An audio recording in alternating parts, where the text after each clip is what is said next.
नमस्कार दोस्तों। तो आज हम लोग हॉर्टिकल्चर का पार्ट 2 कर रहे हैं।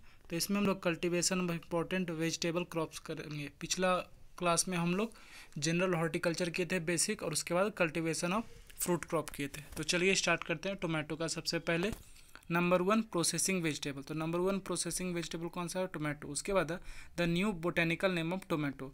तो new botanical name of tomato क्या हो जाएगा? Solanum lycopersicum. नेक्स्ट है a pigment responsible for red colour in tomato, क्या हो जाएगा? Lycopene. Next Pusa Ravi is a cross of. तो पूसा रवि इसका क्रॉस है सियोक्स का इम्प्रूव्ड मारुति का।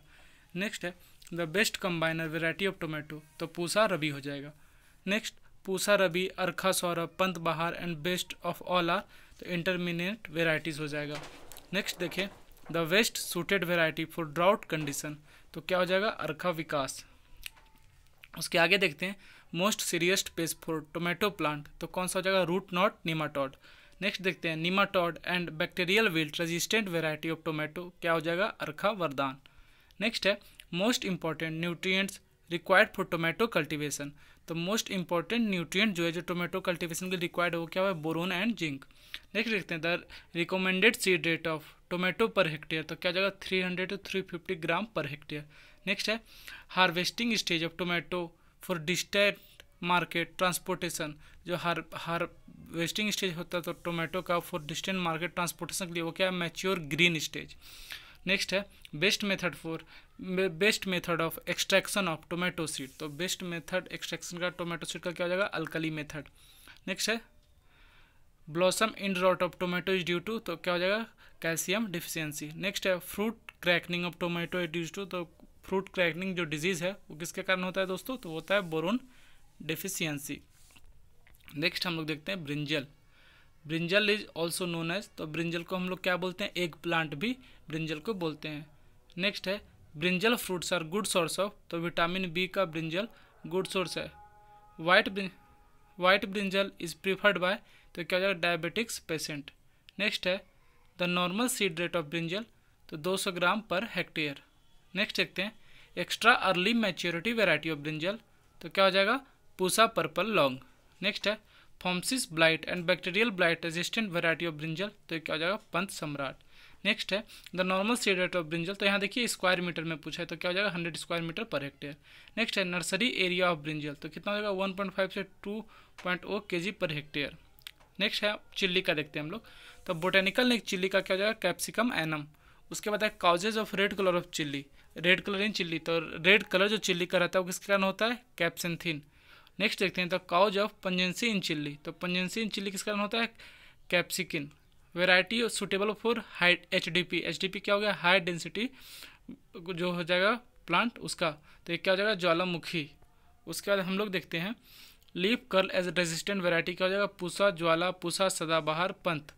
नेक्स्ट है the chemical use for fruit setting. जो केमिकल यूज होता है फ्रूट सेटिंग के लिए उसको हम लोग क्या बोलते हैं? ट्राइकोंटेनॉल। नेक्स्ट है green to dry chilli ratio कितना हो जाएगा? 10:1। नेक्स्ट है cultivation practice followed in cucurbits. तो क्या हो जाएगा? दरिया कल्टीवेशन। नेक्स्ट है cultivation pumpkin is botanically known as. तो क्या हो जाएगा? Cucurbita moschata. उसके बाद पूछ रहा है सीड रेट क्या हो जाएगा पम्पकिन का? तो 1.0 से 1.5 kg पर हेक्टेयर। उसके बाद है चीफ पॉलिनेटर ऑफ पम्पकिन। तो चीफ पॉलिनेटर जो पम्पकिन का मेन पॉलिनेटर होता है वो कौन होता है? वो होता है हनी बी। उसके बाद है पीके वर्म जो है किसका वेराइटी है? तो वो है स्नेक गार्ड का। उसके बाद है बोटल गार्ड का बोटेनिकल नेम क्या होगा? तो क्या हो जाएगा इसका? लेगिनेरिया सिसेरिया। उसके बाद है सीड रेट बॉटल गार्ड का क्या हो जाएगा? तो 3 से 4 kg पर हेक्टेयर। उसके बाद है बॉटल गार्ड का पॉपुलर वेराइटी क्या है? तो Pusa summer, prolific long, summer prolific round, Pusa Manjari, Pusa Meghdoot. अगला क्वेश्चन देखते हैं which cucurbit is also known as bitter cucumber. तो कौन सा कुकुरबिट्स है जिसको बिटर ककम्बर भी बोलते हैं? तो हम लोग हो जाएगा बिटर गार्ड। नेक्स्ट है seed rate of bitter gourd. Bitter gourd का सीड रेट क्या हो जाएगा? 4.5 से 5 kg पर हेक्टेयर। उसके बाद है गायनोमोनेसियस फ्लावर्स आर फाउंड इन। तो किस में मिलता है? कुकुम्बर में मिलता है। उसके बाद है पूसा संयोग। पूसा संयोग किसका वेराइटी है? तो यह है कुकुम्बर का। नेक्स्ट है fruit type of cucumber. Fruit type of cucumber क्या जाएगा? पेपो इसको बोलते हैं। उसके बाद है बिटरनेस। तो आपने देखा ककम्बर में जो बिटरनेस रहता है साइड में किसके कारण रहता है? मेटेक्सिनिया। ये इंपॉर्टेंट है, याद रखना। नेक्स्ट है पूसा नसदार एंड असपुतिया और पॉपुलर वेराइटी ऑफ किसका हो जाएगा, रिज गार्ड का। उसके बाद है Trichosanthes dioica is a botanical name of pointed gourd का ये बोटेनिकल नेम है। उसके बाद है pointed gourd is propagated through, तो पॉइंटेड गार्ड जो है किसके थ्रू प्रोपागेट होता है, वो होता है वाइन कटिंग के द्वारा। नेक्स्ट देखते हैं Pusa Chikni, Pusa Supriya and Harita are the varieties of, तो स्पॉन्ज गार्ड का ये सब वेराइटी है। उसके बाद है how much water contents by watermelon fruit, तो जो वाटरमेलन फ्रूट होता है दोस्तों उसमें कितना परसेंट वाटर होता है, तो उसमें 95% वाटर होता है। नेक्स्ट है the seed rate of watermelon, तो वाटरमेलन का सीड रेट क्या होता है 3.5 से 5 kg पर हेक्टेयर। उसके बाद है sugar baby is the popular variety of, तो एक शुगर बेबी जो नाम है वेराइटी है वो किसका वेराइटी है, तो यह है वाटरमेलन का। उसके बाद है पूसा बेदाना इज अ क्रॉस ऑफ, तो पूसा बेदाना किसमें क्रॉस हुआ था, टेट्रा 2 और पूसा रसल में। नेक्स्ट है पिंक बेदाना इज द वेराइटी ऑफ, तो पिंक बेदाना किसका वेराइटी है, तो यह है मस्क मेलन का। याद रखना शुगर बेबी किसका है, वाटरमेलन का, और पिंक बेदाना किसका है, मस्क मेलन का। नेक्स्ट देखते हैं fruit of okra is known as, fruit of okra, okra क्या हो गया भिंडी, तो fruit of okra is known as capsule, तो उसको हम लोग जो फ्रूट होता है भिंडी उसको हम लोग क्या बोलते हैं, कैप्सूल। नेक्स्ट है richest source of protein is, तो प्रोटीन का रिचेस्ट सोर्स कौन सा हो जाएगा, वेजिटेबल में हो जाएगा बीन्स। उसके बाद है सीड रेट ऑफ ओकरा, ओकरा वही भिंडी, तो सीड रेट ओकरा का क्या हो जाएगा 8 से 10 kg पर हेक्टेयर। उसके बाद है पूसा सावनी एंड प्रभानी क्रांति इज फेमस वेराइटी ऑफ ओकरा। उसके बाद है yellow vein Mosaic resistant variety of ओकरा, ये क्या हो जाएगा पूसा सावनी। नेक्स्ट है a deep rooted crop is, तो कौन सा हो जाएगा sweet potato, deep rooted crop कौन हो जाएगा स्वीट पोटैटो। नेक्स्ट है एडेबल पार्ट ऑफ कैबेज, तो कैबेज जो होता है बंदा गोभी उसका एडेबल जिसको हम लोग खाते हैं उसको हम लोग क्या बोलते हैं, हेड। नेक्स्ट है सीड रेट ऑफ कैबेजेस, तो सीड रेट कैबेज का क्या हो जाएगा 350 से 500 ग्राम पर हेक्टेयर। नेक्स्ट है anti cancer property of cabbage due to, तो कैबेज में दोस्तों एंटी कैंसर प्रॉपर्टी होता है, वो किसके कारण होता है, इंडोल और 3 कार्डिनल के कारण। नेक्स्ट है बोटेनिकल नेम ऑफ कॉलीफ्लावर, तो बोटेनिकल नेम कॉलीफ्लावर क्या हो जाएगा ब्रासिका ओलेरेसिया। उसके बाद सीड रेट क्या हो जाएगा कॉलीफ्लावर का 500 to 600 ग्राम पर हेक्टेयर। उसके बाद है एडेबल पार्ट ऑफ कॉलीफ्लावर, तो जो कॉलीफ्लावर होता है उसको एडेबल पार्ट जो होता है दोस्तों उसको हम लोग क्या बोलते हैं, जिसको हम लोग खाते हैं बोलते हैं कर्ड। उसके बाद the important process of cauliflower, तो ये क्या हो जाएगा ब्लैंचिंग। अब देखिए दोस्तों ब्लैंचिंग आपने एक फ्रूट प्रिजर्वेशन में भी सुना होगा और एक यहाँ प्रोसेसिंग इसमें भी ब्लैंचिंग है, तो दोनों में डिफरेंस होता है। अब जैसे फ्रूट वाले में क्या होता है प्रिजर्व करना, तो उसमें ब्लैंचिंग क्या करते हैं हम लोग, तो गर्म पानी से उसमें थोड़ा कुछ सेकेंड के लिए बॉयल करते हैं जिसके कारण उसका थोड़ा सा लेट से वो डिटोरिएट होता है। इसमें ब्लैंचिंग में जो कॉलीफ्लावर में हम लोग ब्लैंचिंग कर रहे हैं इसमें क्या होगा कि हम लोग जो कॉलीफ्लावर का हेड जो है जिसको हम लोग बोलते हैं कर्ड, उसको हम लोग कवर करते हैं, जिससे क्या होगा कि डायरेक्ट सनलाइट उस पर नहीं आएगा, जिसका वो कलर वो रिमेन रहेगा।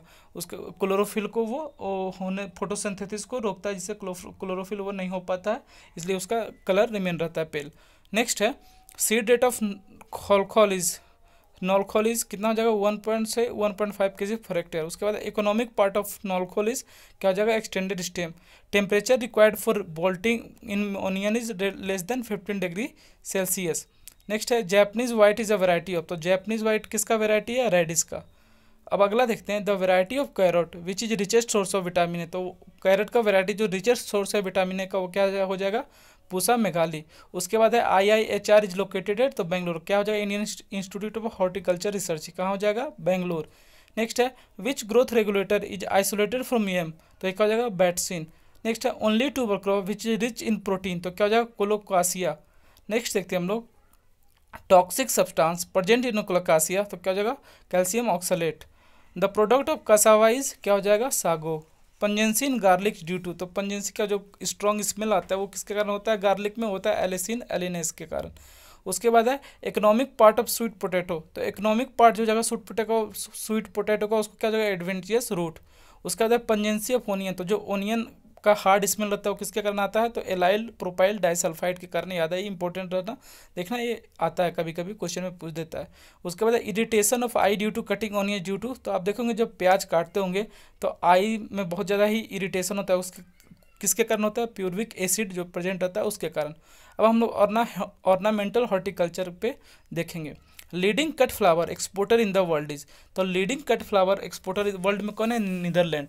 अब आप देखेंगे यहाँ कट फ्लावर क्या होता है, देखिए फ्लावर दो टाइप का है, यहाँ से आपको बता दे रहा हूँ। कट फ्लावर होता है, लूज फ्लावर होता है। कट फ्लावर क्या होता है, मान लीजिए एक फ्लावर को हम लोग स्टेम से ही कट कर लिए, मेनली डेकोरेटिव पर्पस के लिए या बुके के लिए, आप देखेंगे स्टेम के साथ, जैसे रोज़ का हो गया स्टेम के साथ कट करते हैं उसको, फिर बुके डेकोरेशन वगैरह में काम आता है, उसको हम फिर लगा भी सकते हैं। तो वो हो गया कट फ्लावर। लूज फ्लावर क्या हो गया कि हम लोग स्टेम नहीं काटेंगे, सिर्फ फ्लावर को तोड़ेंगे गार्डन से, वो जो सिर्फ फ्लावर कैलिक्स के नीचे रहता है बस वहीं से तोड़ लेंगे, तो उसको बोलते हैं हम लोग लूज फ्लावर। नेक्स्ट है concept of lawn was developed in. तो जो लॉन होता है, आपने देखा घर के बाहर लॉन रहता है, आजकल बहुत लोग जानते होंगे लॉन के बारे में, नॉर्मल हो गया। तो कॉन्सेप्ट ऑफ लॉन क्या हो गया, इंग्लैंड में आया था, डेवलप हुआ था। उसके बाद है in which garden arrangement of rocks is manufacture. तो जैपनीज गार्डन, देखिए गार्डन बहुत टाइप का होता है, जैपनीज गार्डन होता है ना, मुगल गार्डन होता है। तो मैं आप लोग को एक क्लास में इस गार्डन के ऊपर लेके आऊँगा जिसमें डिटेल से बता दूंगा। तो अभी हम लोग वन लाइनर देख लेने हैं। तो in which garden arrangement of rock main feature, तो हो जाएगा जैपनीज गार्डन।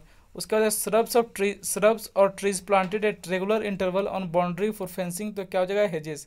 तो जो श्रब और trees planted at regular interval on boundary for fencing, तो कुछ कुछ श्रब्स और ट्री होता है जिसको हम लोग रेगुलर इंटरवल पे बाउंड्री पे लगाते हैं, उसको हम लोग बोलते हैं क्या, हेजेस। साइड साइड में, जैसे मान लीजिए एक गार्डन है तो उसके साइड साइड में जो श्रब्स और ट्री लगा हुआ है उसको हम लोग बोलते हैं हेजेस।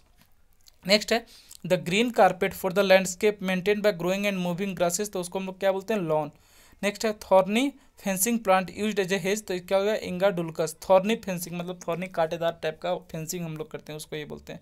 नेक्स्ट है planting of low growing plants along with paths, roads, flower beds, lawn etcetera for demarcation and beautification, इसको हम लोग क्या बोलते हैं, एज। डेमक्रेशन एंड ब्यूटिफिकेशन, हाँ ये एज हो गया। नेक्स्ट है the art of developing the plant और training the plant into different forms और shapes like animal, birds, arches etcetera, तो इसको हम लोग क्या बोलते हैं, टोपियरी बोलते हैं। नेक्स्ट है the arrangement of colourful potted plants in different tiers around a central object which may be tree, trunk, lamp, post और pillar, तो इसको हम लोग क्या बोलते हैं, ट्रॉफी बोलते हैं। नेक्स्ट देखिए growing of shrubs in a group, तो growing of shrubs in a group क्या हो जाएगा, श्रबरी। नेक्स्ट है a group of ornamental plants use to grow over walls, trellis, arches, pergolas, arbours, pillars, boards etcetera, तो इसको हम लोग क्या बोलते हैं, क्लाइंबर्स एंड क्रीपर। नेक्स्ट है an art of growing and training of a plant in miniature form having a natural look of old age, तो इसको क्या बोलते हैं, बोनसाई। तो आपने देखा भी होगा बहुत सारे मूवीज या बहुत जगह घर में भी आपका होगा कि अगर पुराना जो बड़ा बड़ा ओल्ड प्लांट होता है उसको हम लोग पॉट में ग्रो करते हैं, बहुत ही मतलब वो क्या बोलते हैं, मिनीचर मतलब बोना टाइप का उसका एक रूप होता है जिसको हम लोग पॉट में रखते हैं, घर में रखते हैं, मतलब सेम टू सेम कॉपी रहेगा जो बड़ा सा प्लांट होता है मेन प्लांट का उसका, पर बहुत ही छोटा वेराइटी, छोटा रहेगा वो देखने में, तो क्या होता है उसको हम लोग बोलते हैं बोनसाई। नेक्स्ट है the father of rose breeding, तो रोज ब्रीडिंग के फादर कौन है, डॉक्टर भट्टा चटर्जी। उसका नेक्स्ट देखते हैं the fruit of rose is known as, तो इसको हम लोग क्या बोलते हैं, हिप। नेक्स्ट है rose can be cultivated up to, तो रोज जो है कल्टिवेटेड कब तक हो जाता है, 5 ईयर्स तक। उसके बाद कॉमर्शियल प्रोपगेशन मेथड ऑफ रोज, तो कॉमर्शियल प्रोपगेशन मेथड रोज का क्या हो जाएगा, टी बर्डिंग। नेक्स्ट है floribundas is a cross of, तो हाइब्रिड टी और डॉर्फ पोलियंथा का। नेक्स्ट है yellow colour rose species is, तो आर फोइटिडा। नेक्स्ट है थॉर्नलेस वैरायटी ऑफ रोज, तो जो रोज जिसमें कांटा नहीं होता, थॉर्न नहीं होता, उसको हम लोग क्या बोलते हैं, चित्रा। नेक्स्ट है the single borne rose species hybrid tea. उसके बाद है crimson glory and super star are which type of rose, किस टाइप का रोज है, हाइब्रिड टी। नेक्स्ट है rose species having large flowers in cluster, तो क्या हो जाएगा, फ्लोरीबंदास। नेक्स्ट है the growth habit of chrysanthemum, chrysanthemum का रोज हैबिट क्या हो जाएगा, ग्रोथ हैबिट क्या हो जाएगा, तो हो जाएगा पेरेनियल है ये। कॉमर्स एनुअल पेरेनियल जो होता है उसमें दोस्तों, पेरेनियल क्या होता है जो 1 साल से ज़्यादा लाइफ लेता है, एनुअल 1 साल के अंदर होता है, बाइनियल 2 साल। नेक्स्ट है commercial propagation method of chrysanthemum, तो क्या हो जाएगा, root suckers and terminal cutting. उसके बाद which chrysanthemum allows single bloom on a branch, तो कौन सा क्राइसेंथीमम अलाउज करता है single bloom on a branch, तो यह है स्टैंडर्ड क्राइसेंथीमम। नेक्स्ट है off season variety of chrysanthemum, off season क्या हो गया, एक तो सीजन हो गया कि इस सीजन के हिसाब से क्रॉप लगाते हैं, ऑफ सीजन उसके अलग से लगाते हैं, मान लीजिए उसका सीजन नहीं है फिर भी हम लगा रहे हैं, तो उसमें क्या हो जाएगा, Haldi Ghati, Himanshu, Jaya and Jwala. Next है per hectare of seed rate of marigold, तो per hectare seed rate marigold का कितना हो जाएगा, 1.2 से 1.5 kg पर हेक्टेयर।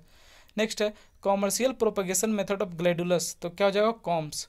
नेक्स्ट है annual carnation is propagated by, तो सीड्स के द्वारा किया जाता है।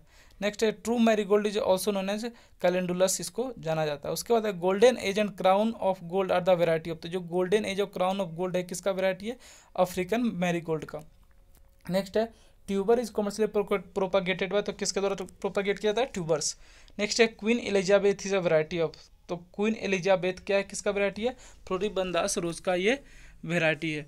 फ्लोरीबंदास होता क्या है, ये मतलब रोज ही होता है लेकिन ज़्यादा स्मॉलर होता है, ज़्यादा बूसियर होता है ये। नेक्स्ट है the botanical name of hollyhock, तो इसको क्या बोलते हैं हम लोग, एल्थिया रोजिया। नेक्स्ट है the flower colour of chrysanthemum, chrysanthemum का फ्लावर कलर क्या हो जाएगा दोस्तों, येलो एंड वाइट हो जाएगा। नेक्स्ट है हम लोग पोस्ट हार्वेस्ट टेक्नोलॉजी, मतलब एक पोस्ट हार्वेस्ट, मतलब हार्वेस्टिंग के बाद क्या क्या होता है उस पर ये पोस्ट हार्वेस्ट हम लोग बोलते हैं, तो उसके ऊपर हम लोग देखेंगे। Who is known as the father of food preservation, तो फूड प्रिजर्वेशन जो फूड को बचाने का काम होता है उसको, उसके फादर किसको बोलते हैं, निकोलस अपार्ट को। नेक्स्ट है heat treatment food material at 72 degree Celsius for 15 second और 63 डिग्री सेल्सियस फॉर 13 मिनट्स, तो इसको हम लोग क्या बोलते हैं, पास्चराइजेशन। तो जैसे आपने देखा होगा दूध का पैकेट भी आता है तो कितना रहता है, पास्चराइज्ड मिल्क, उस पर लिखा हुआ रहता है। तो इसका मतलब क्या होता है कि heat treatment food material 72 degree Celsius for 15 second और 63 डिग्री सेल्सियस फॉर 13 मिनट्स, उसको बोलते हैं पास्चराइजेशन। नेक्स्ट है juices are mostly preserved by, तो जूसेस आर, जो जूस रहता है उसको मोस्टली हम लोग प्रिजर्व बचाते हैं कैसे, तो फ्रीजिंग से। नेक्स्ट है the original colour of beverages for longer period are retained by, तो जो ओरिजिनल कलर होता है बेवरेजेस का लंबे टाइम तक के लिए उसको रिटेन किया जाता है, किसके द्वारा, बेंजोइक एसिड का इसमें इस्तेमाल होता है।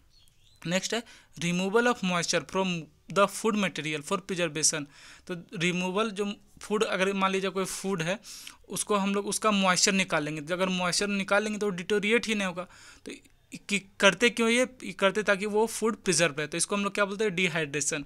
नेक्स्ट है which of the following is use for killing microorganism in food, देखिए microorganism in food mainly killing का मेथड क्या होता है, उसको हम लोग बोलते हैं हीट प्रोसेसिंग। नेक्स्ट है the concentration of sugar required for preservation of fruits and jam, तो जो कंसंट्रेशन ऑफ शुगर, अगर मान लीजिए कोई जैम बनाते हैं, जो आपने जैम खाया भी होगा, किसान जैम आता है, बहुत सारा अलग अलग जैम आता है, फ्रूट जैम आता है, बहुत अलग अलग टाइप का, तो उसका प्रिजर्वेशन करते हैं तो कितना परसेंट शुगर कंसंट्रेशन रिक्वायर्ड होता है उसमें, तो उसमें कम से कम 66% शुगर कंसंट्रेशन चाहिए होता है।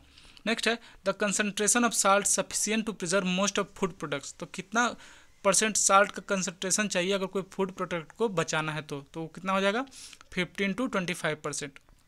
नेक्स्ट है a thermal process mostly use for vegetables prior to freezing, drying और canning in order to soften the texture, इसको हम लोग क्या बोलते हैं, इसको हम लोग बोलते हैं ब्लेंचिंग। और ब्लेंचिंग के बारे में मैंने आपको अभी ऊपर भी बताया था डिफरेंस।